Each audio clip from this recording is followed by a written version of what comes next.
ক্ষমতায় গেলে আগামী দিনে যারা এক্সপোর্ট করবেন তাদের ব্যাক টু ব্যাক সুবিধা দেওয়ার আশ্বাস দিয়েছেন সাবেক বাণিজ্য মন্ত্রী ও বিএনপির স্থায়ী কমিটির সদস্য আমির খসরু মাহমুদ চৌধুরী। চট্টগ্রাম বিভাগীয় ব্যবসায়ী ফোরাম আয়োজিত অনুষ্ঠানে তিনি এসব কথা বলেন। একে আজাদের আরও একটি রিপোর্ট। চট্টগ্রাম বিভাগীয় ব্যবসায়ী ফোরাম আয়োজিত বাণিজ্য সংলাপ নগরের একটি অভিজাত হোটেলে আয়োজিত অনুষ্ঠানে চট্টগ্রামের পোশাক শিল্প থেকে শুরু করে বিভিন্ন সেক্টরের ব্যবসায়ীরা এতে যোগ দেন। অনুষ্ঠানে যোগ দিয়ে ব্যবসায়ী নেতারা চট্টগ্রামকে সত্যিকার অর্থে বাণিজ্যিক রূপ দিতে বিভিন্ন প্রস্তাব তুলে ধরেন, বলেন নানা সংকটেরও কথা। কাস্টমসে বলেন আপনি, আমলাতান্ত্রিক জটিলতা, অনেক সমস্যা আজকে এই বিগত আমলের সরকারের পুঞ্জীভূত সমস্যা। এখানে সরকারি প্রতিটা দপ্তরে আমাদের যে পরিমাণ হয়রানি হয়, এটা নিয়ে আসলে কাজ করা দরকার।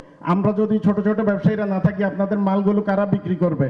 এবং this is the only way এই ব্যবসায়ী সমাজই ইকোনমিকে রোলিং করে রাখবেন। ল অ্যান্ড অর্ডার কিন্তু এখন অনেক ডিটেক্ট করছে, এটার জন্য একটা শর্ট টার্ম আপনার কিছু নির্দেশনা প্রয়োজন আছে বলে আমি মনে করি। অনুষ্ঠানে প্রধান অতিথির বক্তব্যে সাবেক বাণিজ্য মন্ত্রী আমির খসরু মাহমুদ চৌধুরী বলেন, দুর্নীতিবাজদের হাতে যে ক্ষমতা সেটি ভেঙে দিতে হবে। বলেন, এসএমই খাতকে শক্তিশালী না করলে জিডিপি ও কর্মসংস্থান বাড়ানো সম্ভব নয়। তাই রপ্তানি খাতে বন্ডেড ওয়্যারহাউস ও ব্যাক টু ব্যাক এলসি সুবিধা দেওয়া হবে এবং বন্দরে অ্যালগোরিদম ভিত্তিক কন্টেইনার পরীক্ষা চালু করে দুর্নীতি ও সময়ক্ষেপণ কমানো হবে। অ্যালগোরিদমের মাধ্যমে your software, your program will tell you কোন কন্টেইনার চেক করা দরকার।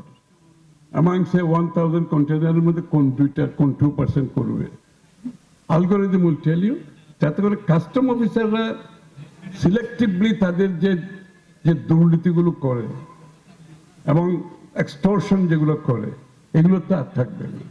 এরপর প্রশ্নোত্তর পর্বে অংশ নিয়ে ব্যবসায়ীদের বিভিন্ন প্রশ্নের জবাব দেন সাবেক এই বাণিজ্য মন্ত্রী। যে পরিবহন সেক্টর যে কোনো রাষ্ট্রীয় একে আজাদ, নাগরিক, চট্টগ্রাম। আমরা আপনাদের হাতে তুলে